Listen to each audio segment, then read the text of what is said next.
Thank you all for being here. We have some incredible guests here. We have Kelsey Marie Knutson with Kelsey Marie Coaching. Fun fact, she is also my business coach, so she's been awesome to me, and I suggest any of you small business owners to talk to her. We also have Darren Case with KELLYBRADY Advertising right here in Spokane. Great partner and also the president of the CougsFirst Spokane board. So we're doing this here today to show you guys that CougsFirst is more than just a trade show. We have a whole C-suite of videos from really awesome executives on a lot of subjects. We're going to have a virtual trade show around financial literacy in September, sponsored by BECU. We're going to have more monthly after-hours events all around the state, and we're going to have business education like we're having right now. So this is going to be streamed for all of you out there. Thank you for tuning in. But if you have interest in this, please come up and enjoy it. Thank you so much. Go Cougs. Thank you. Is that good? Hello? Can we just start this thing off with a go? Cougs! Go! Cougs! Okay, one more. Go! So if you didn't know something's happening on the stage, there's a thing happening on the stage over here, and we would love you to come hang out with us. We're going to have a little conversation with my friend Darren here about the Great Resignation, getting people back to work, making sure people are happy in the workplace, and because I'm a business coach, we're going to talk about marketing and advertising too. So Darren, could you just tell the people a little bit about you, KELLYBRADY, what you do? Yeah, thank you. Darren Case, I'm president of KELLYBRADY. We're a full-service advertising and marketing company here in Spokane. Also, as Tony mentioned, I'm president of the Spokane CougsFirst here, part of this event. So yeah, KELLYBRADY, like I mentioned, full-service advertising. We span anything from offline media, TV, radio, to digital media, creative, web development. So, really full gamut. Working through strategy, figuring out what's best for your company from a marketing standpoint, and then implementing strategies around it. Love that. First of all, I feel like we have to go to the hot topic, which is how did COVID affect the workplace for you and your company? Yeah, COVID, wow. As everybody knows, right, and it's been a topic that we've been talking about today, right? I was at the Power Breakfast for Carson College this morning with an HR panel, and it was all about that. So yeah, from our example, we went through this as hey, let's go test this out. It was one day, we thought we'd be ahead of the curve, and we're like, let's just go test working from home for a day. We did that on a Thursday, and literally nobody came back to the office for a year and a half. So it was one of those things where it was like, okay, thank goodness that worked really, really well. But now, what are we going to do, and how do we move through that? So yeah, previous to that, obviously the normal work week was Monday through Friday, 40 hours a week. Everybody got up early, got their kids ready, got everything ready to go, got into the office early, and then you left at 3, 4, 5 o'clock, whatever it might be. Obviously, you go through the pandemic, everybody's working from home. We had to figure out all the ways to keep communication as strong as we had previously, which was a difficult task.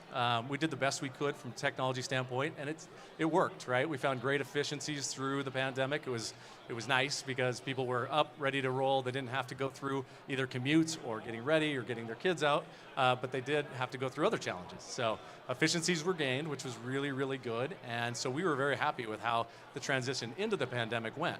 As it went on, it got kind of interesting because people started to want more interaction, right? We started to see that some of that culture that you need in a company was lacking a little bit, and we wanted to find ways to how do we bring that back, right? So doing virtual happy hours, trying to do as many Teams meetings as you can, one-on-ones, touch base with everybody as much as you possibly can, but it was a challenge. So it was nice. After a year and a half, I was getting people commenting like, hey, I'd like to get back into the office. Like, I want to interact with people, and I'll get away from my kids for a few hours too. That wouldn't be too bad. So it was really interesting to kind of go through that, saw some great efficiencies, and then when people started to come back into the office, we actually saw even better efficiencies, right? Because then you really realized how much or how important it is to have that interaction, how much communication happens when you're walking down the hall, just having a brief conversation, or, hey, what about this? And then all of a sudden somebody hears it and they're like, hey, by the way, what about this? I remember our first meeting back as a company, I just sat there like watching everybody communicating, and I felt amazing because I saw 15 conversations going on that never would have happened from a virtual standpoint. So now we're in this hybrid working model right now, and so we've kind of moved to People are in 2-3 days a week, figuring out what works, and it's been really good. So. Okay, remember all those questions I sent you? Yeah. We're just not gonna. Yeah, it's gone. Okay, great. Yeah, good. So I want to talk about the businesses that exist that think everyone should come back full time as a president of a company. What would you kind of say that you would maybe advise to that business owner? Yeah. It's really, it's a case-by-case situation, obviously, in the industry and the business that you have. But, like I said, huge topic today, and it's something that everybody is talking about. It's just changed what's happening, and you have to work together as a team, and that's one thing that we've done as a company, is to make sure we're listening to what our employees are looking for, right? What do our team members want? What are they trying to achieve? And we have to work, what's best for the company and what's best for them. And if you do both of those things and hybrid that together, I think it could be successful. So if you mandate and you say this is what's happening, then people are going to leave. You're going to lose people. And I heard that literally 5 minutes ago. I was talking to a gentleman and he said, yeah, we lost probably 25% of our workforce because we mandated you had to come back to office. So you have to hear what your employees are looking for and your teammates and what they want, but then find what actually works for your company as well. Okay, and you kind of mentioned this thing about efficiency going up during this time. How do you feel like employees are able to be sustainable, take care of themselves, be really efficient, but also have those healthy work-life boundaries that should exist as well? Yeah, I think it's very doable, and we're learning that through this pandemic. So we figured out how to do 100% in office to 100% at home, and now it's finding the hybrid between the two. And you got to be open to it, right? There was lots of discussions even this morning about having the ability to work when you can, when it's good, right? Because we always said, all right, 8 to 4, 8 to 5, you have to work between these hours. Well, that might not work for people anymore, right? They might have other needs or things they have to take care of. So there's people that are working for 3 hours in the morning, take a break, go work out, go do something, they come back and they're working 3 hours and then they work again a little bit later. As long as you're getting the productivity that you need and the efficiencies, I think you got to be open-minded to figuring out how does that work for everybody. So. I love that answer. And I kind of want to shift things a little bit here back to the advertising and marketing piece of what you do, because I think a lot of us here are small businesses and there's huge value in what you do. So just a brief description, what's to you kind of the whole point of advertising and marketing for a small business? So loaded question a little bit, but marketing works, advertising works, and that's the only thing I can tell people, right? It works at different levels depending on what your industry is and what your product and service is and what you're offering. But it works. And so you've got to be willing to explore and understand, all the different avenues that you can explore, and whether that's, somebody who's standing outside with a sandwich board to paid search and, display advertising. So you have to understand what the value of each of those things are. And what the return on investment is for, whatever your company or service might be. So do I need to be on TikTok? I think you need to be on TikTok. And I think you need to, we should be on TikTok right now, as a matter of fact. Is anyone getting us on the talk right now?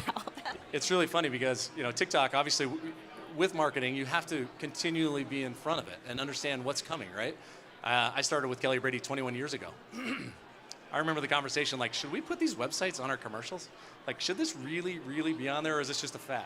Now we're talking about, should we get into TikTok? I mean, should we be in TikTok? Should we have ads running in there? And we should, right? Think about the demographic of people that are watching TikTok and utilizing TikTok right now that in 5 years are going to be a demographic that you're going to want to be in front of.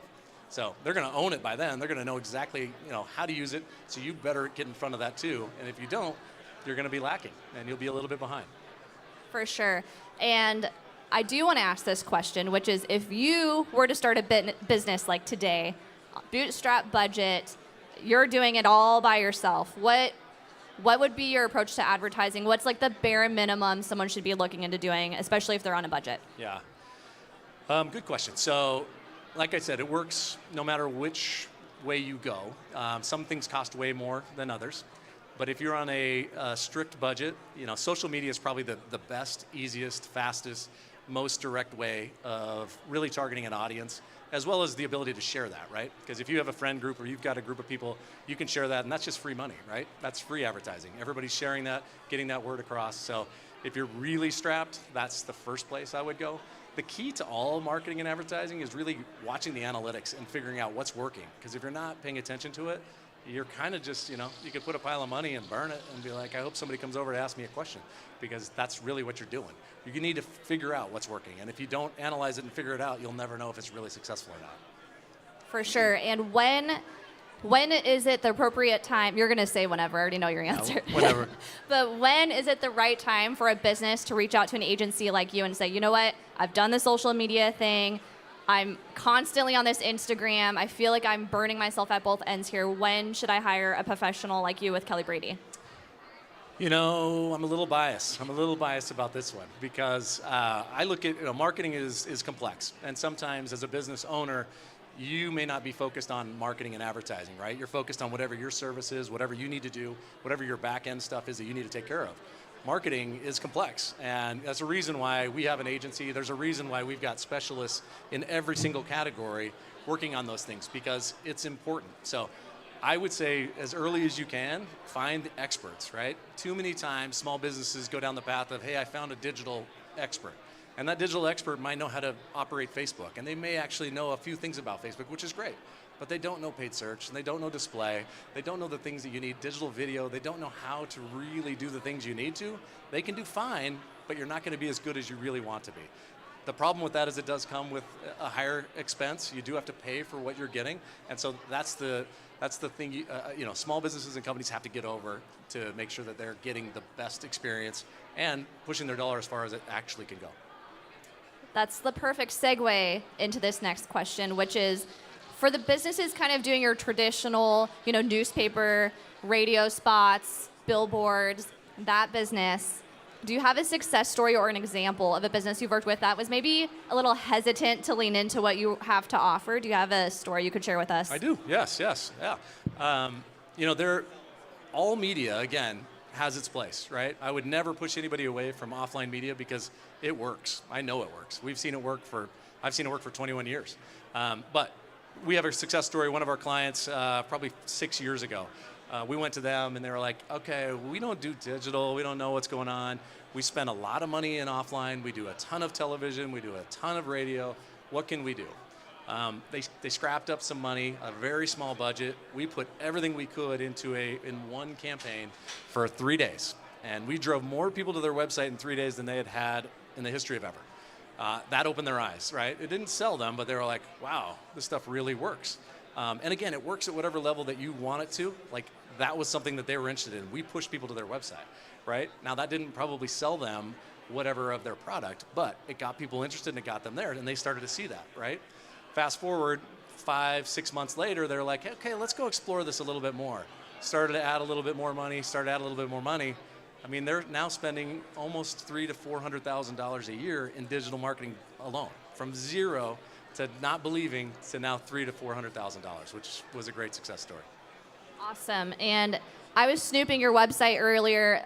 CougsFirst people, I snooped some of your websites today too. Hey, we develop websites, just selfless plug right there. This was not planned, I promise you. Selfless plug. But I do want to talk about websites because I think that they have their place in this landscape. You mentioned part of your campaign was driving traffic to websites. So what are some tips? What are some things that we should look for when designing it that you think are high priority on there? Yeah. You have conversations all the time about websites, right? A website is your front door right now. People, and especially with the demographic of people that are so tech savvy, right? You're driving down the road, you're thinking about something, somebody mentions a name of a company, you Google them, you go online, you figure out what it is. And when that page opens up, that's your front door. And that's what's either inviting you in and wanting to ask more questions, or you're gonna be like, nah, I don't get it. I don't even understand it, right? A lot of content is not a great thing, right? Too much heavy content up front, not good. Yes. You should know, kind of when you see it, it should make you feel good. You should know what it's about. And make sure that it is simple enough, yet to the point, that gets you to ask a question like, you know what, I think I want to ask more questions. I think I want to have a conversation. At the end of the day, nobody's going to look at a website, in my opinion, nobody's going to look at a website and go, you know what, I'm going to give all my money to that person because of that website. They're going to open the door, though, and they're going to call, and they're going to have a conversation, and then that leads down the road to the opportunity of actually taking on that business. So to sum up, less is more. Less is more at times, yes. Intentional is good. I like that. Clear on who you're trying to speak to. You're not trying to speak to everyone. You're trying to speak to the Cougar fan who loves good wine. All right. Loves good wine. I should have asked you the question. That's what Sorry. But yeah, no, I agree. And I think that's a really great perspective and something that applies to everyone in the room. Yeah, I agree. So let's segue a little bit to you. Okay. Advice you would, let me backtrack a little. I have a podcast called When I Grow Up Pod. Tony, who's in the room somewhere, posted graciously, it was on my show. It's called When I Grow Up, so I feel like I have to ask you the question. Okay, good. What advice would you have given to the younger you at some point? Boy, regarding Ambush. Regarding Anything. Life in general. You know, I think about as it relates to CougsFirst, Washington State. You know, I'll always go back there. That's the reason why I'm passionate about CougsFirst, right? I'm passionate about business, passionate about the Cougs, and this is a perfect, you know, handshake of both of those things. So, I guess I will pick the specific me in college. Go back, and if I'm in college, I would tell myself to put myself out there, be aggressive. Don't be afraid. Go shake hands. Go ask questions. Go sound stupid, because guess what? You are stupid. You don't know anything, right? You don't know. You think you know a lot, but you really don't know a lot. So be vulnerable. You know, open yourself up, ask questions, and you know, really engage versus you know, I guess being subtle about it. So that I think would be my biggest recommendation to my old self. Younger self, how about that? Old younger. Yeah. Old younger. Yeah. Old younger. And we're still figuring out what we want to be when we grow up, if we're truthful. Still. I love that answer. And I kind of want to wrap things up with advice you would give any business in this room, anyone attending, when it comes to kind of marketing and positioning yourselves. If you could wrap it up, and we'll do three. Three little nuggets you want to share around marketing yourself or your business. Yeah. You know, it all is going to depend on, you know, lots of things factor into how you should market and where you should market across the board. You want to make yourself relevant. That's really the key, right? And you can go down a lot of different paths. When we talk about digital marketing, you know, paid search is one of those things. I relate paid search to the yellow pages, right? You probably don't even know what the yellow pages are, but I know. Okay, good. Many people don't know what the yellow pages are. The good thing about paid search is it's the yellow pages on every single page, right? When somebody was looking in the yellow pages, they looked and they're like, okay, I'm going to go find a used car, right? Well, when you do that on paid search, you're on every single page. So it's funny how it just relates to each other, but you have to be relevant. I guess that's the key. Be relevant to what you're trying to accomplish. Relevant. Yeah, be relevant. There's one. What's the other ones? Be intentional, right? Talk about who you are, what you're trying to accomplish, and really get your point across. Figure out, how do I get my point across, and make it easy, right? Make the user experience as easy as possible. It's so funny because we work really hard for our clients, right? And at times, the back end doesn't work as well as the front end does. So here we are working as hard as we can to push people in different spots, and then the back end doesn't work. Our pixels aren't placed in the right spot. And if the pixels aren't placed in the right spot, you don't know what's happening. So make sure that you're always doing the thing on the back end that is going to make yourself successful, even though you have somebody on the front end working as hard as you can. Beautiful. And lastly, you want to add one more? What else can I say? Be open to new ideas and exploring new things, new ways of accomplishing things, right? That's one thing I love about our company and our agency is you partner with our clients, right? I love working with our clients because they're open to our suggestions. They don't just give orders. They don't say this. They listen to what we're saying, and we deliver to them, right? But we are also giving them advice. Believe me, it's not scientific, right? We fail, but we succeed. If we fail, at least we figure out that we're failing, and then we figure out how do we make it better. Or we change direction and we go a different course. So be vulnerable, at the same time be willing to explore. Great answers. Darren, where can people find more about your business if they want to do a little shameless plug here? Tell us more about your business and where people can find out more information. Yeah, obviously KELLYBRADY.com, and then we have a booth right over here. So I'm president of KELLYBRADY as well as CougsFirst, and you can come up and talk to me anytime too. I'm going to shameless plug here. I have a little flyer in the handout. It has my face on it. You can't miss it. There's a website in there, KelseyMarieKnutson.com/Cougs, and that just has a little bit more about what I do too. Perfect. So, any other things, nuggets you want to share with the people? I don't think so. Enjoy your time. I'm very happy about everybody coming out here. Clearly through the pandemic, we were super excited about CougsFirst and the shows that we had going on. pandemic hit, and it was like, oh boy. Buzzkill. How do we get this back up and going? And look around, this is up and it's going again. So we're going to make it bigger and better next year. Just happy that everybody came out. Thank you. Thank you so much for tuning in, and go Cougs! Go Cougs! Thank you. Great job. Thank you. Great job.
All right, we return to the Spokane Convention Center for this segment called Inside the Cougar Huddle.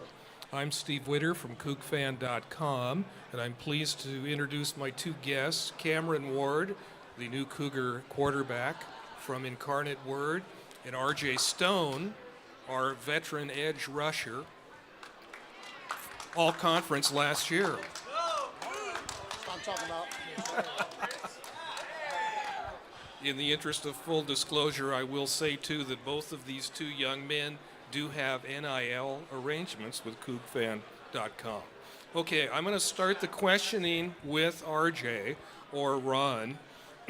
Coug fans have wondered for 4 years what your name really is, because half of the time you're Ron Stone Jr. and half of the time you're RJ. So which is it, and which do you want to be called? Oh, that's a good one. I've gone by RJ growing up my entire life, and then once I got to college, that's when I transitioned more to Ron. But I think I prefer Ron Stone Jr. You know, it's the name I've had my whole life. I named after my dad, and that's what I'm really grateful for him and him teaching me football. So I'll go with Ron Stone Jr. Okay, same question for our quarterback, Cam or Cameron? Like RJ said, I grew up being called really Cam my whole life. My mom, she doesn't really call me those things anymore. She just calls whatever comes out her mouth. So, you know, just Cam is what I've been called my whole life. Okay. All right. Now, start into football questions here, and I will start with Cam. So you're the only player on the team who has prior experience with this offense. Last year at Incarnate Word, you were the Southland Conference Offensive Player of the Year. You threw for 47 touchdowns and 4,600 yards. Obviously, it's an offense that suits you very well.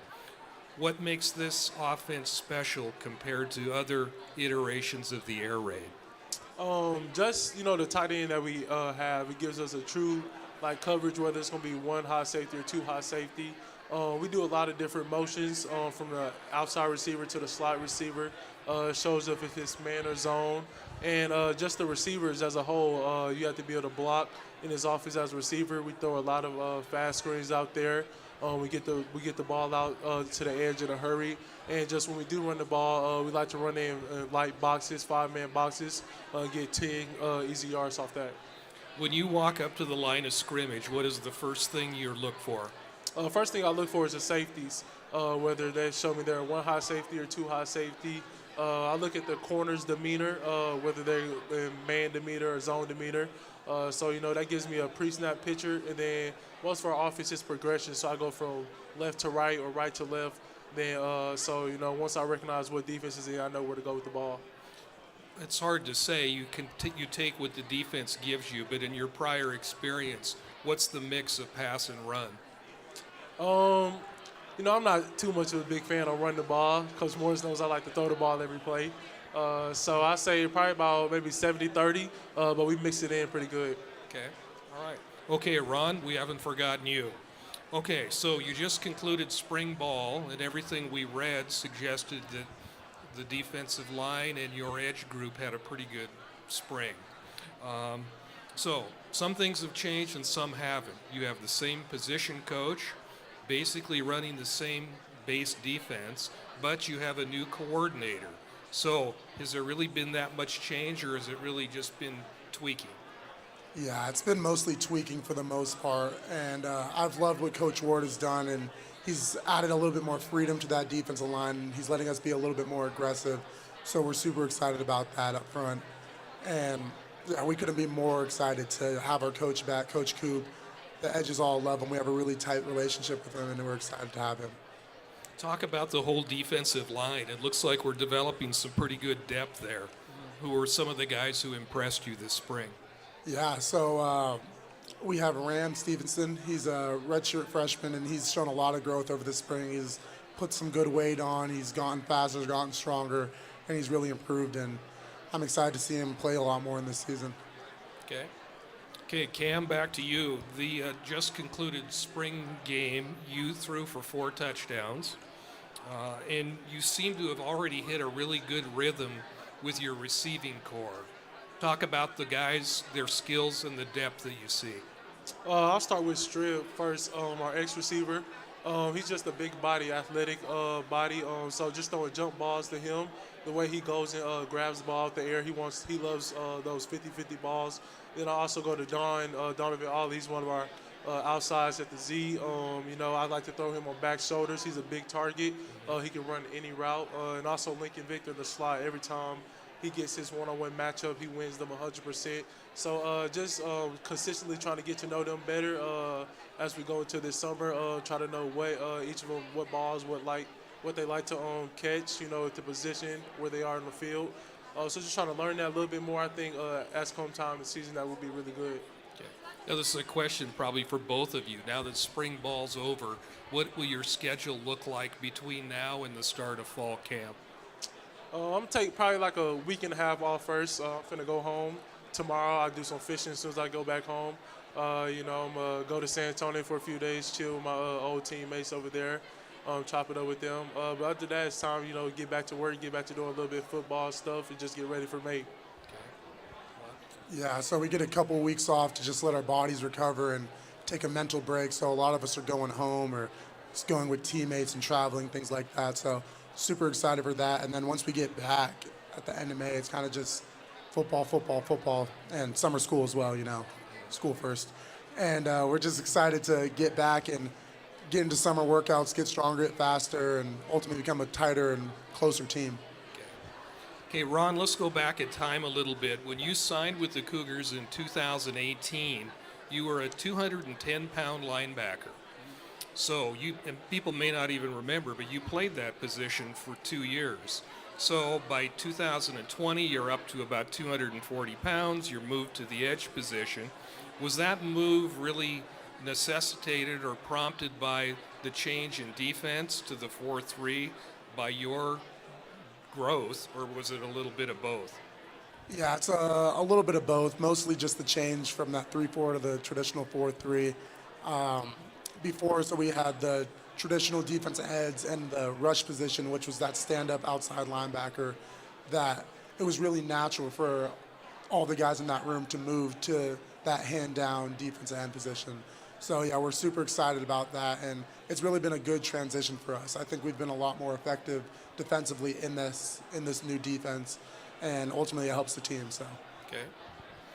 Cam, let's talk about you going back a couple years, too. So you're moving from FCS to Power 5 FBS, and maybe this is somewhat hard to answer because you haven't played a game yet, but just based on what you've seen from your teammates in practice, what are the differences in moving up a level?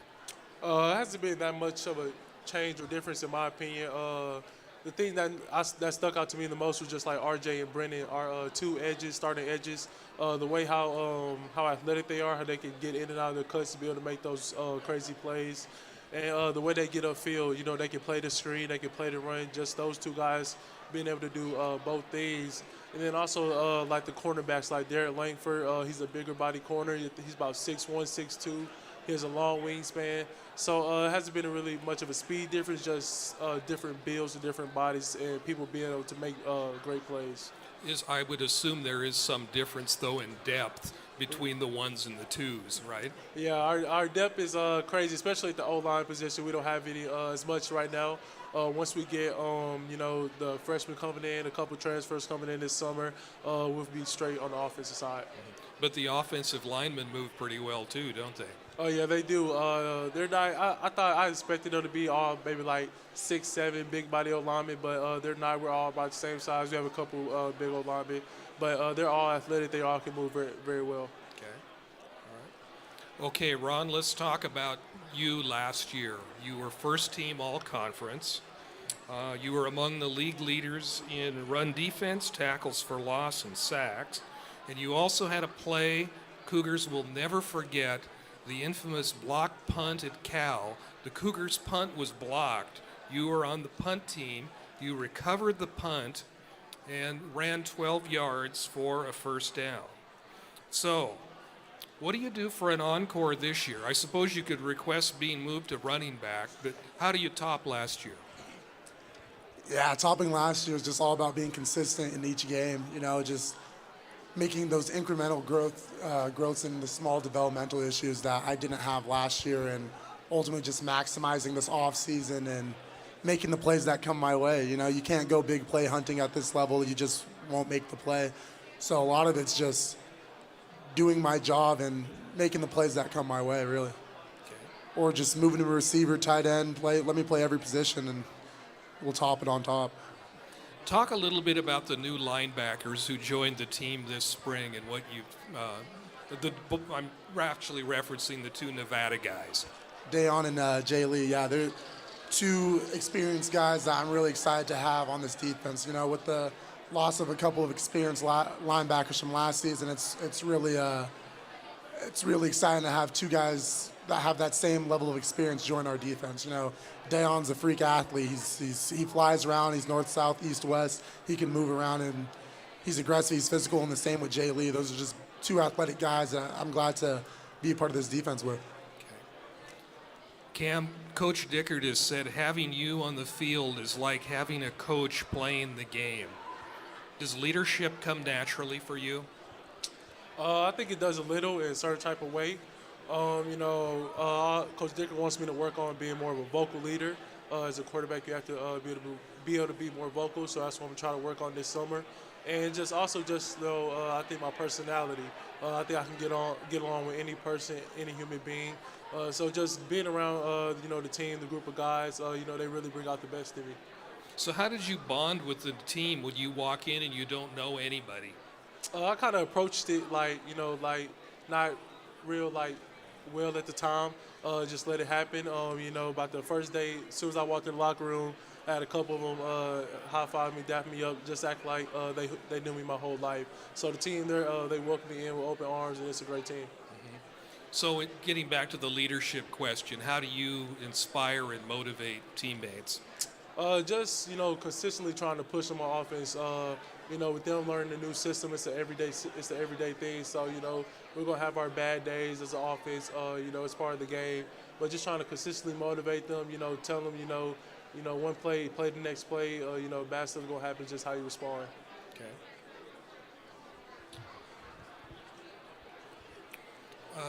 RJ or Ron, you've seen lots of this guy in practice. And I know you, like everyone, has been impressed. What can Cougar fans look forward to in watching Cam next fall? A playmaker, man. It's been really exciting to see some of the things Cam do in practice. And watching film, you're like, did he make that pass? Did he do that? And you're on the field, and some of them you're like, dead play. And he gets out, throws a nice ball, back shoulder, things like that. And you're like, well, okay, this guy's legit. This guy's the real deal. And so you're really excited to have a guy like him on our side. Okay. So Cam, you're following in a long line of great quarterbacks that goes back for decades, and one of them is here today. You met Jack Thompson, who is often credited with starting the line. And that's a really close-knit group that stayed together, and they all know each other and are very close. What sort of words of wisdom have they had for you as you become the next in the line? Just to be yourself, and live in the moment. Every quarterback, we have our own perks to our game, which separates us from, one quarterback or another. So just to be yourself, live in the moment, and never take anything for advantage. Just play to the best of your ability. Okay, very good. Now, I watched the video of the two of you interviewing each other after practice last week, and there seemed to be a little ribbing going on. And I heard a name mentioned that I wouldn't have expected, and that name was Bruno Mars. So the question is, Ron, are you an imitator or just a fan? And if you imitate him, I'd like to hear it. Oh, no, you do not want to hear it. I heard it singing. Steve, on the radio.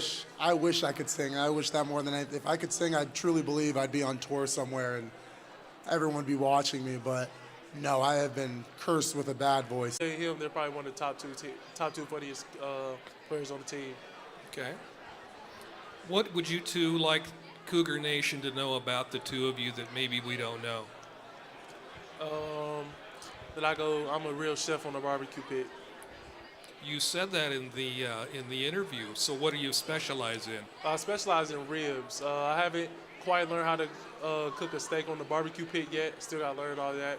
So ribs, I throw some chicken on there too, some chicken breasts, some hot links on there too. That's a good question. Coug fans know a lot about me by now. I've done a lot of these interviews, but I don't know. I love being a part of this community. It's one of the best environments in the world. I truly believe that, and I really enjoy how everyone embraces that Coug help Coug mentality, and how everyone's just a part of a strong knit community and family. And I feel like if I went up to anyone in this room right now and asked them for any type of advice and help, they'd welcome me with open arms and tell me everything they knew. So, and then besides that, I'm also a great cook, I'd say so. If you want to come over and try some wings, anything I make, a lot of pastas, lasagna, I do it all. Really? Oh yeah, I throw down. Are you more of a red sauce or a white sauce guy? I'm a white sauce kind of guy. Alfredo? It's just Alfredo, a little creamier, just especially when it gets cold in Pullman, it's just a little bit makes you feel a little more comfortable. Okay. Let's talk briefly about your families. We read the other day, Cam, you come from a very competitive family with that competitive nature, even coming out in home Monopoly games. And Ron, you come from a long line of athletes, including your sisters. Talk about the influence of your families and how they have helped you develop as players. My families have been there for me all throughout my journey in life. My mom and dad, they've put me in a stable home. I was fortunate to grow up with things that I'd be able to want that they could give me. So I'm forever grateful for that. And also my sisters and my brother, they took me to workouts since I was a kid whenever my parents couldn't. So just having that support system behind me, it means a lot. Yeah, no, my family, it's the reason I'm so competitive today, and that's one of the things I pride myself in, just that competitive aspect. It doesn't matter if we're playing cards, doing workouts, video games, road trips, songs. We're going to find a competition that have everything, and we're going to compete at the highest level. And that's something that I'm super thankful for. Just seeing my sisters and my father have a lot of success in their sports from a young age. I'm the youngest in my family, so just being able to watch everyone be successful and what they did to be successful, it really just instilled in me some of those core values like hard work, dedication, and just perseverance that I use every day now to kind of make it where I am. How hard was it as a young guy coming up to be the son of a professional football player? I assume that puts huge expectations on you. Right. So, yeah, everyone growing up when I got to the high school level, I was like, are you going to be like your dad? Are you going to play pro? And I'm like, I hope so, I'm working towards it. And everyone's like, are you still growing? Your dad's 6'6", you still growing? I'm like, I don't think so, So, I don't know, it's a lot of expectations and comparisons, but that used to faze me a lot more than they do now. I think where I am now, I've really come to grow into my own shoes. I'm comfortable with being who I am and not really comparing myself to him, but being the best version of myself possible. Okay. Last question. What makes Washington State so special? Just where it's located at, in my opinion. Just having a true college town. I'm from a small town, so Pullman's a small town, but it's like 35,000 small town. So just having a true college town, everything's right there, 5 minutes together. That way, everyone in town comes out to every football game, every home game. So just having that community there, like RJ said earlier, is having that community and that camaraderie all the way around just makes it feel special. Yeah, I know. I definitely agree that it's just that Cougar community. It's funny how many times I go to the airport and I see someone wearing some Coug gear, and I'm like, oh, go Cougs, go Cougs. And we end up having like a 30 to 45-minute conversation just about what's going on in each other's lives and what they do now, how school was for them when they went to Washington State, how they're a 5th or 4th generation Coug. And it's just super insane to see that kind of consistency. You don't hear about that at other universities where people pride themselves on going here because their parents were here and things like that. So that's super special to me. And just the environment, it's Cougs helping Cougs. And I truly believe everyone embraces that. So I wouldn't change it for the world. Okay. Well, thank you very, very much. I appreciate the time you've given us here today, and I think our people online and here in the room have enjoyed hearing from you. Best of luck to both of you, and go Cougs. Go Cougs. And we'll be back in just a few minutes with our next segment on name, image, and likeness.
All right, folks, in about 8 minutes, we're going to have a discussion up here about NIL, a children's book that I wrote for my son, Jack, who is named after Jack Thompson.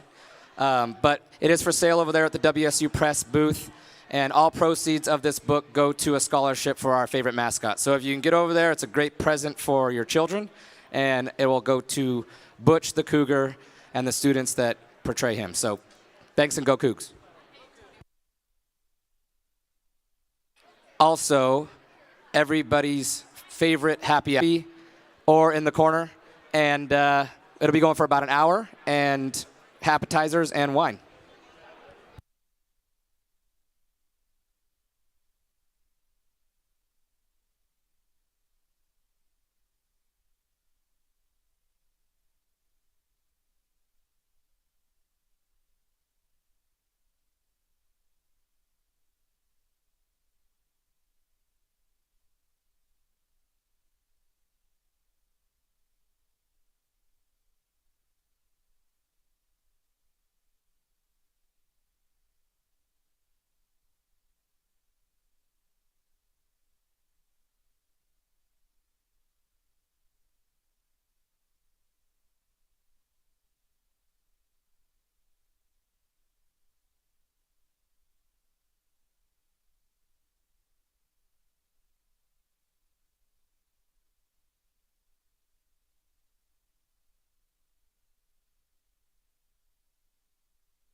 Cougar Collective, can we get you up to the live stage, the thought leadership stage, please, for your segment, Cougar Collective?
All right, welcome back to our final panel of the evening discussing NIL, name, image, and likeness.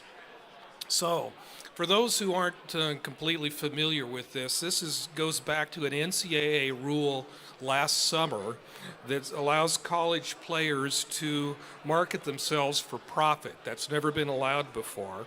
They can sell their name, image, and likeness, NIL, for many things, including endorsement deals, autographs, social media posts, speaking engagements, and those things and more are now permissible.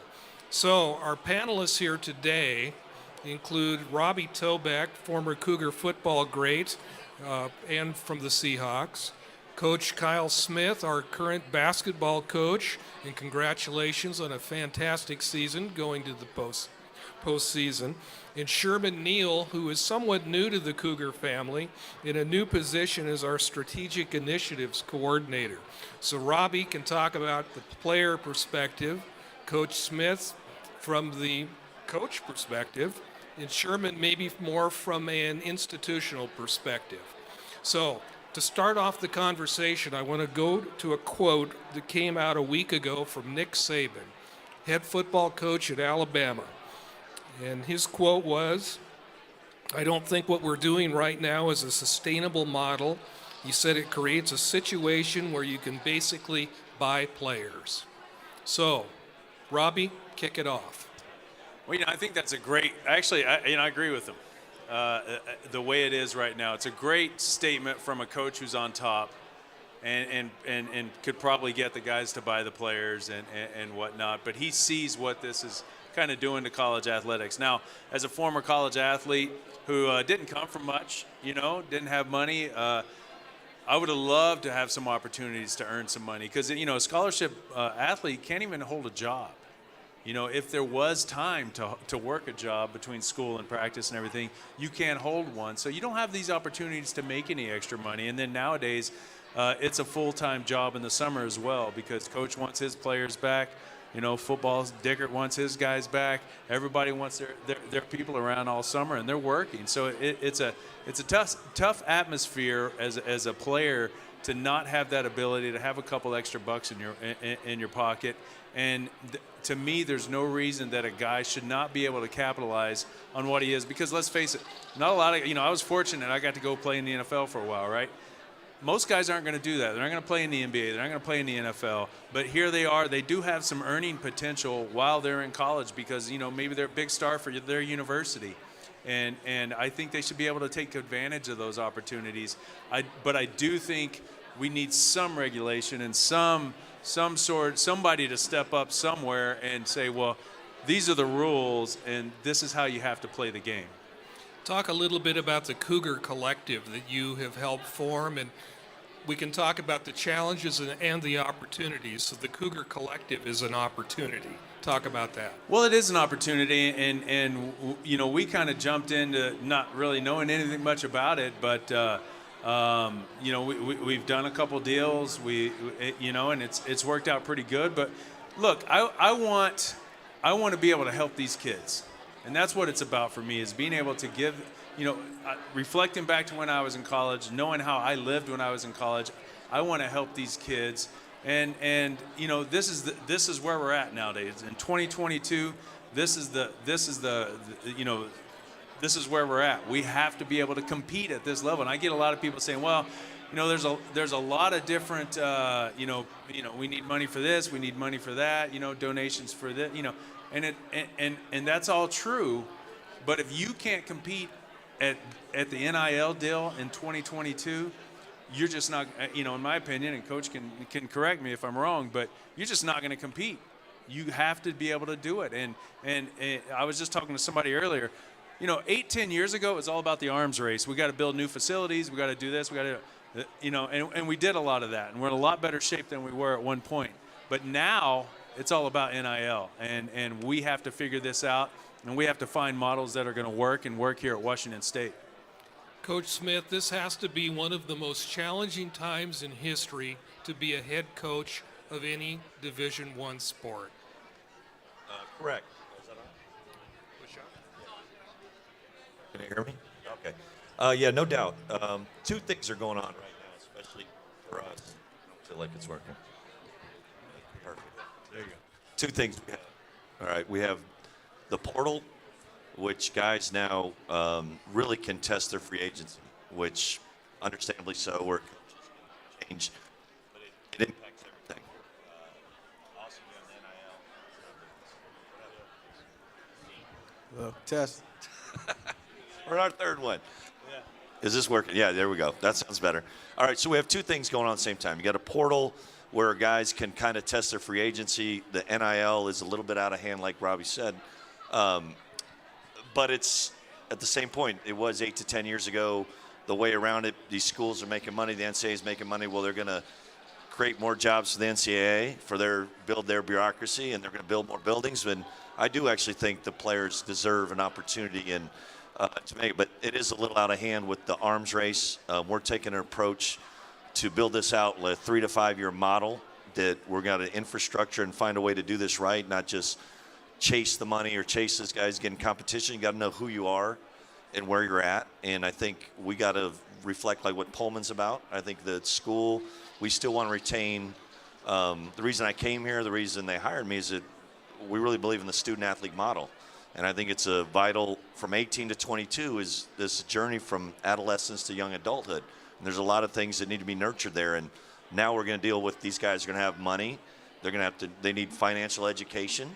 But the way I see it, we have some guys like, this is going to be their best earning potential, certainly at this age, and for a lot of them, their best, professional opportunity playing. So they can graduate without debt, which is unbelievable, and then hopefully a nest egg of some sort that can build their lives forward. And that's how we're looking at it and approaching it, and understand that we got to build a good culture. I think Pullman, Washington State we got to get the good, what I'd say, like the middle class program that understands a little bit what Dick and Tony were doing, and also have these guys rewarded for their efforts. I think it's all fair.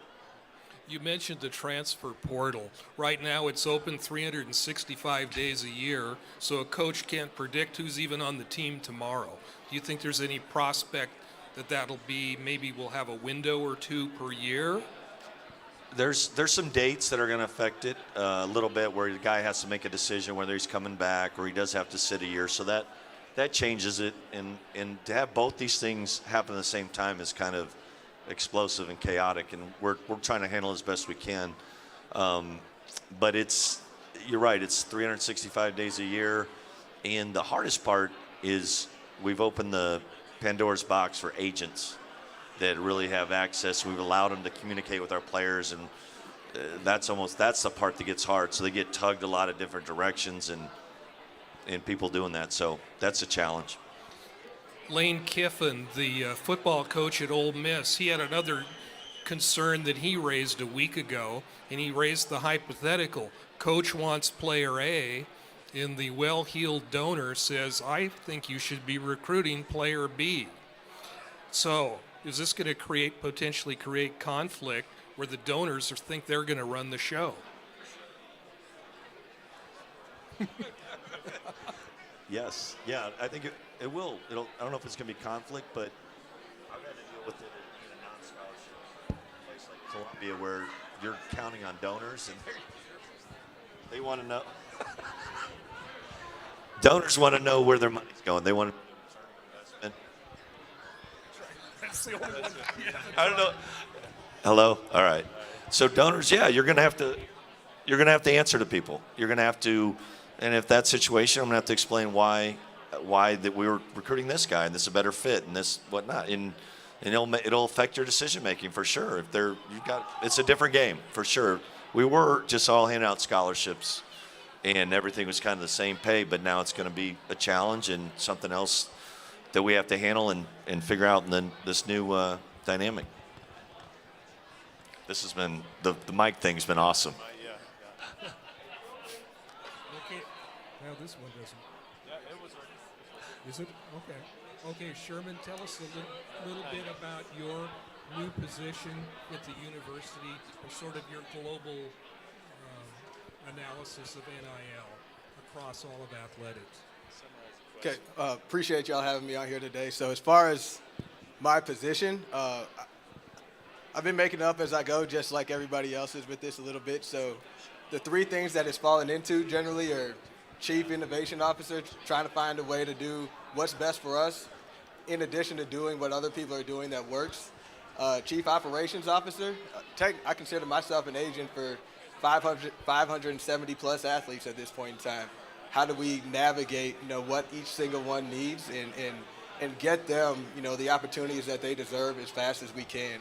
And then the third is really just from a strategic planning standpoint, and that falls into the legislative affairs category. We all know that what we're doing right now isn't sustainable. It's not the best outcome for the school. It's not the best outcome for the athlete. It's not the best outcome for the coaches. But we know it's the right thing to engage in. And so instead of just sitting and saying that, hey, this is wild, wild west, I complain, I don't want to do anything about it, we're looking forward and trying to figure out how to position ourselves in the state to help ourselves, and then regionally in the conference, and then nationally as well to use our voice from Washington State, which we've been pretty successful doing so far. So, Coach Smith, are you hearing reports of other schools that are offering unbelievable cash deals to people? Yeah, there's certain schools. I mean, be honest, Arkansas, they got Bud Walton money. Miami, there's their public things you can catch on Twitter, where I think recently the kid from Kansas State announced he's going to Miami, and it was $800,000 over 2 years. I think those are the exceptions to the fact, but they are setting a market price for certain programs that really want to get into it. So, and then there's other programs on the West Coast it's just interesting. I feel like it's hard because we're not allowed as coaches to make a firm offer, or we're not in control of it. So it's a tricky dynamic for us because you feel like your hands are tied, and other programs aren't adhering to that, and they got companies really. I think Life Wallet, which I had to look up, it's working. I'm using they're getting their $800,000 right now. Go ahead. And isn't that the problem, though? I mean, it's not NIL's not the problem. No. Because I think we all can see a need for that for a lot of these kids. The problem is there's no one there to slap anybody's hand. No. And that's what we really need, is somebody there that's going to slap a hand and say, no, you can't do that. Yeah. But that doesn't exist right now. Yeah, it's interesting because it'd almost be better if it was just a free market, actually, where I can let's just let it. Like, if you really want to pay that much for them, fine. That doesn't mean we have to match it, but to be able to do the dance and try to walk in this space where I'm not allowed to say anything, and let's see what we can gin up, and other programs are saying they're folding they're writing it on a napkin and folding it on there and saying, how's that look? And that's hard to compete against. We're trying to let's talk to our people, let's show up at CougsFirst and talk to some people and try to get you going. That was the idea, that they would market themselves and brand themselves and be able to earn a living, but people they're shrewd, and these collectives are, let's get our collective organized. Let's do what we can do. Let's be smart and make good decisions that are going to be legal, be ethical, and that something's going to help sustain our program. And right now, the short term, it might be tough, but we'll rebound. We'll be fine because we're going to do things the right way. Robbie, talk a little bit more about the Cougar Collective and where you would like to see that go, say, in the next 3 or 4 years, and talk about the other Cougs who have been involved in that with you. Well, there's quite a few guys. Jed Collins is one guy I mentioned. Paul Sorensen's here tonight. Jack Thompson. Wade Hogue, has been one of the guys, and he's surprised. Hey, Wade. It's where in a perfect world, what I would like to see is every athlete that comes to Washington State and participates in any sport knows that they're coming there and there's going to be something for them. They're going to have, a few $1,000s or whatever, and then maybe you have some outliers or some guys, some special players that just like the quarterback on a football team is going to make more money than the center. I know, right? But I'd like to see some of those guys be able to get some of the bigger paydays and stuff. So I just want kids to know that when they come to Washington State University, they're going to have an opportunity to make a little bit of money. Jed Collins with our collective, he's got a money vehicle deal that he's done some NIL deals with to help kids study, and learn about money, because that's one of the things we don't get taught in school is how to handle money, what an IRA is, those types of things. And to have the opportunity to be in college and to start an IRA, or to have a little money when you leave college. Look, like we said, the payday's not there for everyone, but to have a little bit of a nest egg, a lot of these kids will go out and start businesses with that. They'll do a lot of great things. And that's what I'm excited to see as time goes on. What kids capitalize on this? Well, they all know, but some will, and they'll do great things with that. They'll start businesses, and it'll trickle down through their family. Their kids' lives will be better because they had this NIL opportunity in college. So if there are other Cougars out there who want to help, what should they do? Well, we have a website, cougarcollective.org. Where you can go and you can submit, your email and stuff like that. We'll get in touch with you. We'll explain the NIL process. We'll get involved with you. That's cougarcollective.org. And I know there's a CryptoCoug deal out there. CryptoCougs. Yeah, so CryptoCougs. And he's doing some great things. Lance Payne is doing some great things for some of the athletes as well. So. And there might be some other collectives out there I'm not sure of, Sherman, but we need all of us. And that's the thing, is we need all of us, and whatever angle it is, whatever passion it is, we need all of us as Cougs to participate and be a part of it and help our athletes and our athletic program along.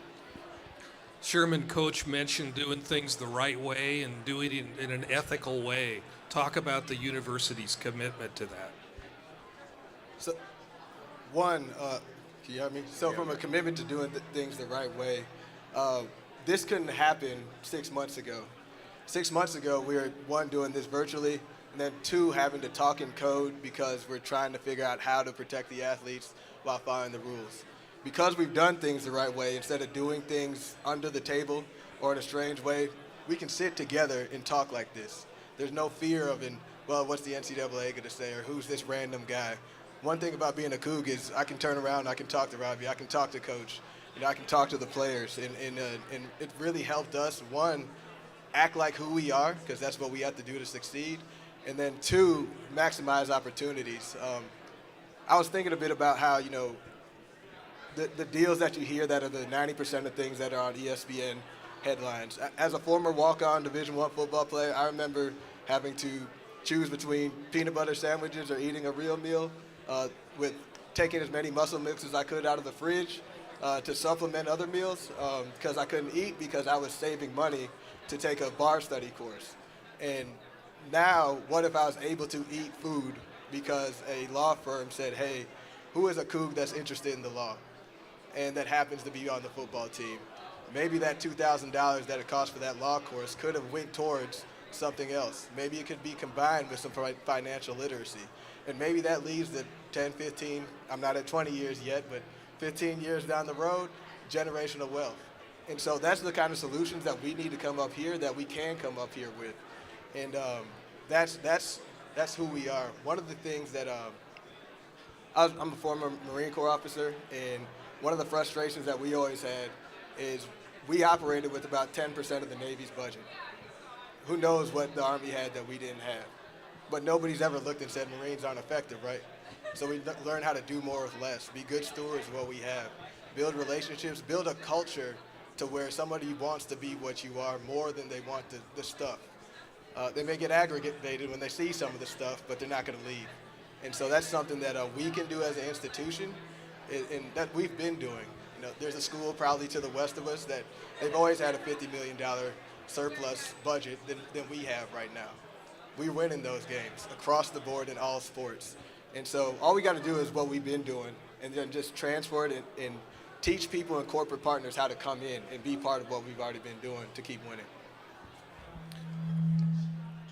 Coach, we can't let you get away without talking a little bit about the season that just concluded. Spectacular finish. Everybody, if they weren't a Mike Flowers fan in the beginning, they certainly were at the end. It was a good season, great season. Mike was very, like I said, he was unbelievable for a guy that was a grad transfer. One guy that actually came in was not only a productive player, but a good leader. He really kept us together throughout the season. And we had some great play from some other guys, and still had some young pieces there that did really well. But for us to get to the postseason for the first time in 11 years, and then to advance, was really special. I mean, I think overall we were a top 50 program, which was kind of our goal for going into this year, and we finished up I think 44th, somewhere in the net. And you get above, you're in that top 40, you're really on the bubble, and top 30 you're usually in. So we're knocking on the door, and the future's bright the way I see it. I just think that finishing where we did will only attract a lot of the same guys, and a lot of the guys that are in our program, they took it from 207 to be honest, to 44 in 3 years, and battled through 2 years of COVID, and just looking forward to getting back at it. Talk about playing in Madison Square Garden. Okay. Yeah, go ahead, sure. Let Coach answer that one, and then we'll go back. It was really special. Yeah, I think anyone in our sport, they call it, the Mecca, and it's the world's most famous arena. And I coached in New York City for 6 years, so it was pretty special for me. Had a lot of friends. I actually wore a suit for that one. We played awful, and so I wish I hadn't. But I wanted to respect the Garden. They're not going to have it in the NIT. I mean, they're not going to have the NIT in the Garden next year, so it's kind of sad, because that's kind of when you get NIT, that's kind of your goal. And we were, like, when we got into the tournament, we played a lot of New York songs, got a little Sinatra out there, and that was our vision. We were able to get there. Maybe I should have worked more on the championship, but we got to New York. We had a good time, and it was a special place, and they really made the atmosphere, and it's pretty neat. Those guys will have that for rest of their lives. And a guy like T.J. Bamba, who's from the Bronx, he got a big-time dunk. And I know I'm not supposed to be thinking that, but at the time I was like, that's pretty cool. Kid from the Bronx that got a chance to play in Madison Square Garden in a Final Four NIT in front of his friends and family and make a big play. So it was a special event for us. Sherman. Sorry, talking about Mike Flowers just and what I'm supposed to be doing and what the university can do. Mike Flowers has an incredible story.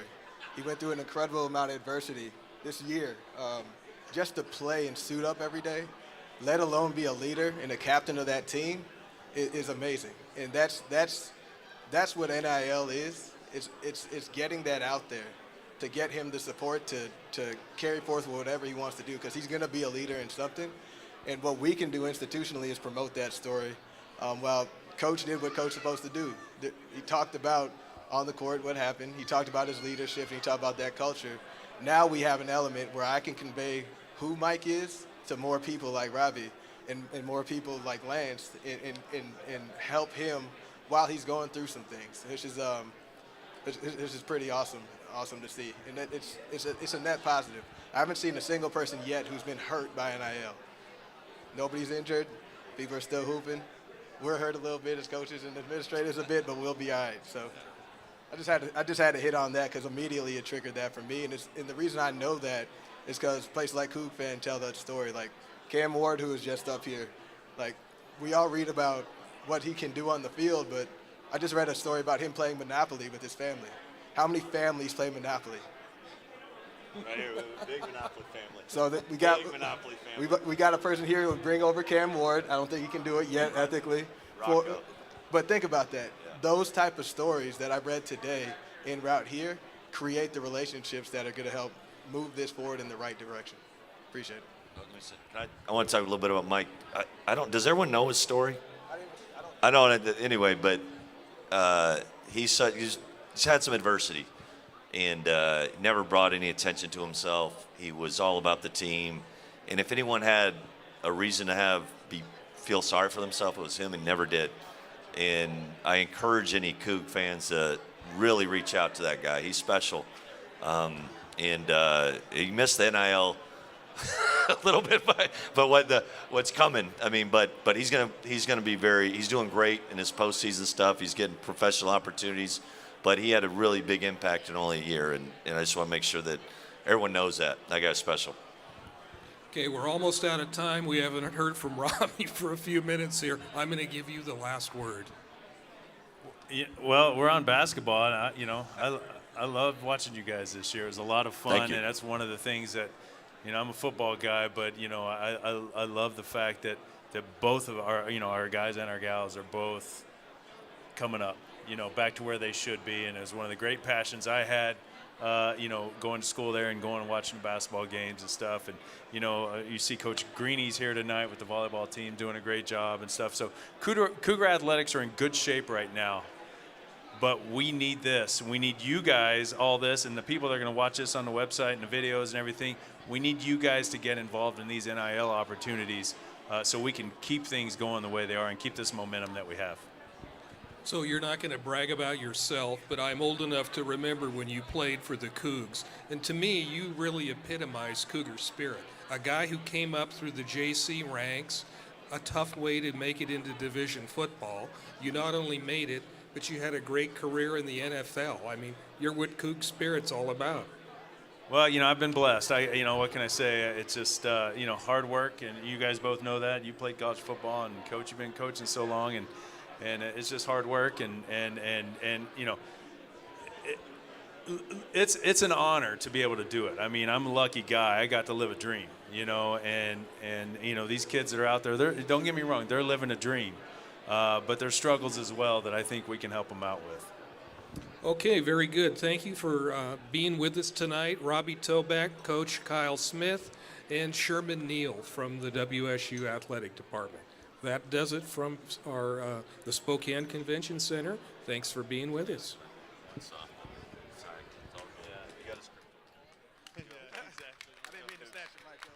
that's all right. Nope, we could get one. So, Coach, I'd like to maybe go over here by the Coug fan side and maybe have you give me a 1 or 2 minute version of the same